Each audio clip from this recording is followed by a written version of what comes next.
রাতে মোহাম্মদপুরে সেনাবাহিনীর বিশেষ অভিযানে আটক করা হয়েছে অতিরিক্ত ডিআইজি বিপ্লব কুমার সরকারকে। মোহাম্মদপুরে জেনেভা ক্যাম্পে সেনাবাহিনীর অভিযানে ডিএমপি যুগ্ম কমিশনার বিপ্লব কুমারকে গ্রেফতার করা হয়েছে। স্থানীয়দের সংবাদের ভিত্তিতে মোহাম্মদপুর চানমিয়া হাউজিং এ সাবেক ডিসি বিপ্লব কুমারের বাড়িতে অভিযানে যায় সেনাবাহিনী ও পুলিশের যৌথ দল। খবর ছিল বাড়িটিতে বিপ্লব অবস্থান করছেন। এবং সবশেষে জানাবো, স্পেন থেকে সাবেক আইজিপি বেনজির আহমেদের রাষ্ট্রবিরোধী ষড়যন্ত্র থাকছে বিশেষ প্রতিবেদন। এতক্ষণ শুনছিলেন সংবাদ শিরোনাম, এখন থাকছে বিস্তারিত।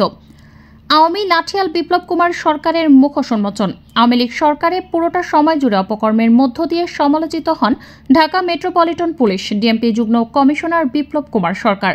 সরকার পতনের পর তিনি নিরাপদ স্থানে পালিয়ে গেছেন বলে গুঞ্জন ছড়িয়েছে। আবার কেউ কেউ বলছে ক্যান্টনমেন্টে সেনা পাহারায় আছেন তিনি। বিএনপির তৎকালীন সংসদ সদস্য জয়নুল আবেদিন ফারুককে লাথি মেরে ব্যাপক সমালোচনার মুখে পড়েন তিনি। এরপর থেকেই পুলিশের বিভিন্ন দায়িত্ব পেতে থাকেন সে সময়ের মোহাম্মদপুর জোনের ওসি বিপ্লব কুমার সরকার। তিনি পুলিশের বড় পদ পাওয়ার পর একের পর এক অপকর্মের মধ্য দিয়ে জনগণের আস্থা হারান। কে এই বিপ্লব কুমার সরকার জানতে হলে আমাদের একটু পেছনে ফিরে যেতে হবে। বাংলাদেশ পুলিশ বাহিনীতে অতি গুরুত্বপূর্ণ পদ পুলিশের মহাপরিদর্শক, আইজিপি বা ডিএমপি কমিশনারের মতো পদ কোনো হিন্দু ধর্ম নিয়ে আজও পর্যন্ত পায়নি।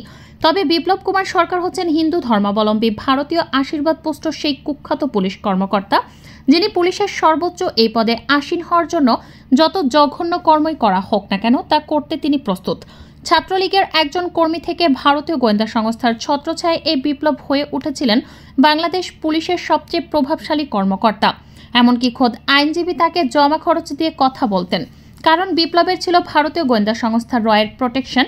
বিপ্লব রয়ের আস্থাভাজন, কারণ বিপ্লব প্রচণ্ড ইসলাম বিদ্বেষী একজন মানুষ। নারায়ে তাকবীর আল্লাহু আকবার স্লোগান শুনলেই তার শরীরে চুলকানি শুরু হয়। নারায়ে তাকবীর আল্লাহু আকবার, এটা আমরা জানি বাংলাদেশের নিষিদ্ধ দল যেগুলো জামাত ইসলামী, জামাত ইসলামের পক্ষ থেকে এই স্লোগানটা সাধারণত দেওয়া হয়ে থাকে। জানা যায় চাকরি জীবনের শুরু থেকেই বিপ্লব কুমারের বিরুদ্ধে শৃঙ্খলা ভঙ্গের অভিযোগ রয়েছে। 21তম বিসিএস ক্যাডারের চাকরি নেওয়া বিপ্লব সরকার 1994 সালে ছিলেন জগন্নাথ হলের শাখা ছাত্রলীগের সেক্রেটারি। জগন্নাথ হলের সাধারণ সম্পাদক থাকাকালীন সময় বিপ্লব সহ 15 জন ছাত্রলীগ কর্মী গ্রেফতার হয়েছিল। তাদের মুক্তির দাবি করে বাংলাদেশ ছাত্রলীগের ঢাকা বিশ্ববিদ্যালয়ের শাখার পক্ষ থেকে একটি পোস্টার বিলি করা হয়েছিল, যার একটি কপি এসেছে আমাদের হাতে। পুলিশ বিভাগে চাকরি হওয়ার পর সারদা ট্রেনিং করেছিল বিপ্লব, তবে নিজের নামের সাথে ছাত্রলীগের ট্যাগ থাকাতে বিএনপির শাসনামলে কোনো সুবিধা করতে পারেননি এমনটি ভেবেছিলেন এই বিপ্লব, যার ফলে 2003 সালে ডিবি ভিসা পেয়ে তিনি পুলিশের চাকরি রেখে আমেরিকা চলে যান। 7 বছর আমেরিকায় থেকে আওয়ামী লীগ সরকার ক্ষমতায় আসার পর 2009 সালে ফেব্রুয়ারিতে দেশে ফেরত আসেন। পুলিশের ভাষায় এ সময় তিনি ছিলেন ফেরারি। জানা যায় কোনো প্রকার অনুমতি ছাড়াই দীর্ঘদিন কর্মস্থলে না থাকায় তার বিরুদ্ধে জিডিও করা হয়, কিন্তু দীর্ঘ 7 বছর অনুপস্থিত থেকে দেশে ফিরে রহস্যজনকভাবে ফের চাকরি ফিরে পান তিনি। শুধুমাত্র ছাত্রলীগ এবং আওয়ামী লীগের সাথে কানেকশন থাকাতে চাকরি ফিরে পান তিনি, এবং প্রশাসনও তার বিরুদ্ধে কোনো শাস্তিমূলক ব্যবস্থা গ্রহণ করেননি। রংপুর জেলার পুলিশ সুপার থাকাকালীন বিপ্লব কুমার সরকারের পরিকল্পনা অনুযায়ী 2021 সালের অক্টোবর মাসে পীরগঞ্জে 20টিরও বেশি বাড়ি ও দোকান আগুন দিয়ে পুড়িয়ে হিন্দু মুসলিম দাঙ্গার অপচেষ্টা চালানো হয়েছিল। এই ঘটনা উন্মোচিত হওয়ার পর তাকে কোনো রকম শাস্তির বদলে সেখান থেকে বদলি করা হয়। ভারতের গোয়েন্দা সংস্থা রয়ের সহযোগিতায় কয়েকটি বিশেষ মহলের ছত্রছায়া ও আশীর্বাদেই এই কর্মকর্তাকে ফের ঢাকায় গুরুত্বপূর্ণ জায়গায় বদলি করে আনা হয়। পুলিশ সূত্রে জানা গেছে, বিশেষ মহলের চাপে এই পুলিশ কর্মকর্তাকে ঢাকা মেট্রোপলিটন পুলিশ এ পর্যন্ত 20 বার শ্রেষ্ঠ ডিজি মনোনীত করা হয়েছিল।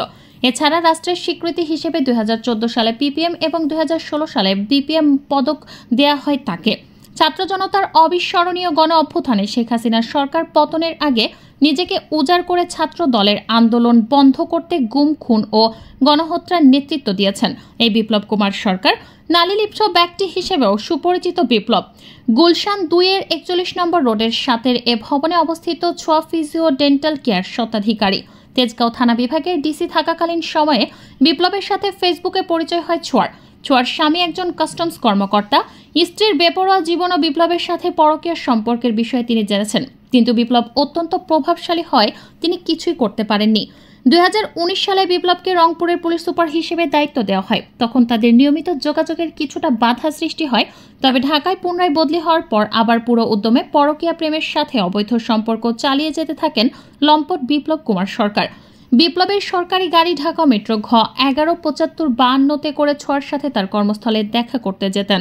বিএনপির কার্যালয়কে এই বিপ্লব কুমার সরকার ক্রাইম সিন ঘোষণা করে বিএনপির মহাসচিব মির্জা ফখরুল ইসলাম আলমগীরের সাথে তর্কে জড়িয়ে যান। চলুন দেখে নেই মির্জা ফখরুল ইসলাম আলমগীরের সাথে বিপ্লবের সেই বাদানুবাদ। প্লিজ, এটা আমার অফিস, বিএনপির কেন্দ্রীয় অফিস। আপনাদের কাছে এটা অফিস, বাট আমার কাছে এই মুহূর্তে এটা হচ্ছে ক্রাইম সিন। ঠিক আছে, আপনি declare it as a crime scene, crime scene declare করেন। আমি অবশ্যই এটাকে প্লেস অফ অকারেন্স ধরেছি এবং এই প্লেস অফ অকারেন্সে কালকে পর্যাপ্ত সংখ্যক বোমা নিক্ষেপ করা হয়েছে আমাদের সদস্যদের লক্ষ্য করে।